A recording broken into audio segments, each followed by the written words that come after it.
Come 24 hours each and every day for refits, rebores and refurbishments. You mentioned earlier the train that we featured yesterday, which had broken down at York. It had a problem with its yaw dampers. Now they're the things that keep it stable as it goes round corners. It came here yesterday afternoon and they discovered that 5 out of the 16 bracket bolts which hold the 4 yaw dampers in place had sheared off. Here you can see a faulty one alongside a new one. Quite a difference. The intense vibration they undergo means that this can happen if they are under or over tightened. Unnoticed, I'm told that if this could have led to a rather serious problem.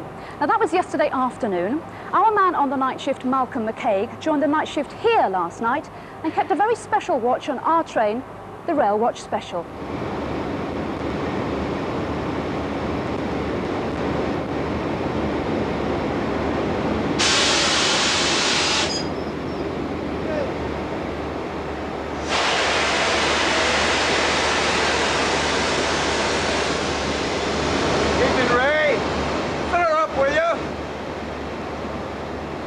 Just over £300,000 a set, and a sum not unadjacent to £4 million for a complete train. An intercity HST isn't the sort of thing you can afford to have hanging around in a siding just in case you ever need a spare. Trains like these run up a phenomenal mileage during the week. British Rail reckon to have 92% of their whole fleet scheduled in for service every working day. That's an enormous servicing task. Here at Neville Hill, they look after half the East Coast Main Line's intercity fleet every 2 days. That's 13 HSTs a night on top of their own local traffic. Tonight they've got 18 of those. This is our own Railwatch train, and she's been working the East Coast Main Line for 10 years now.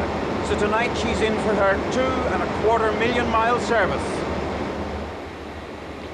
This is one of the few service stations left in England where somebody washes your windscreen for you while you're waiting for the pump attendant to finish. Once she's been refueled, our train goes forward to be cleaned inside from end to end.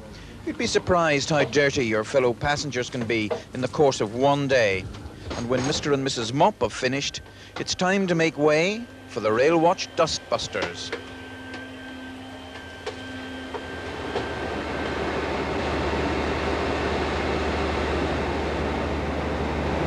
Ray, how much did she take?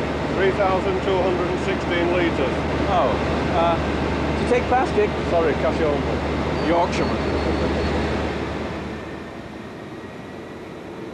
Just moving the trains around is an art in itself.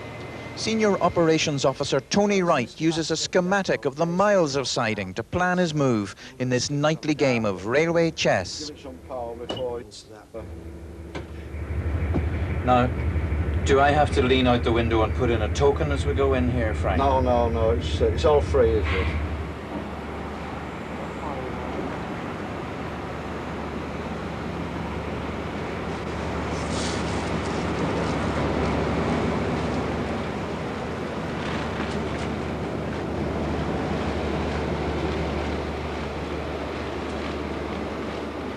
As well as cleaning the trains, the night shift at Neville Hill has to deal with all the running faults that have been reported during the day.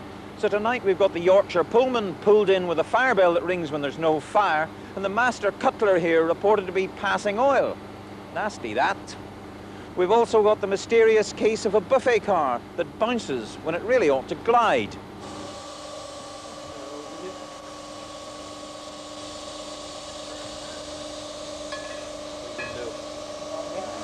2:15 in the morning, and a buffet car has come in with a report of rough riding. They've checked it and found that some of the wheels have been slightly flat, possibly the result of a snatching brake. It's not serious enough to take the car out of service, but the shaking of the bogie has damaged one of the springs, so they've decided they can take the car off the train, jack up the coach and change the spring in about half an hour and get it back into the train, send it out again. Today this train will be programmed so that tonight it finishes at Craigentinny, where they've got a ground wheel lathe. There they can put the car in on the tracks and regrind the tyres on the wheels without taking the car out of service at all. And in addition to these urgent, not to say frenetic repairs, the night shift has a challenging schedule of routine maintenance to get through. John Redfern supervises high-speed train maintenance with an air of quiet efficiency. John, what's happening to the trains now? At this point in time, we are doing A exams, examining for loose and missing parts, brake pad replacement, oil levels, lighting, anything that can cause problems over the next 1, 2, 3, 4 days on that train. And how often does that happen to the trains? Usually the minimum time is 2 days, but we do run up to 4 days. And how many miles would the trains have covered between examinations? It can vary. We know of diagrams that are up to 1,500 miles in a day. So over 4 days, 4,000 or 5,000 miles. It's a lot. It is a lot. More than the car would do in the average month, I would think.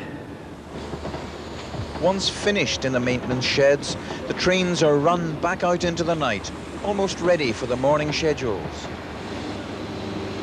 A 3:15 in the morning, and at Neville Hill, here's a sight you don't often see on today's modern railway.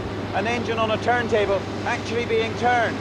If you were watching Railwatch yesterday, you saw what railwaymen call a cripple, a train that's failed and had to be taken out of service. It happened at York. Well, that train itself was back in service about 7 o'clock last night. The power car came here to Neville Hill about lunchtime. They looked it over, found what was wrong. It was a fault in the leading bogie, and now it's been fixed. It's ready to go back into service. Now the night shift is almost over. The battle against the clock has once again been won. And BBC Television Railwatch is ready to get on the road.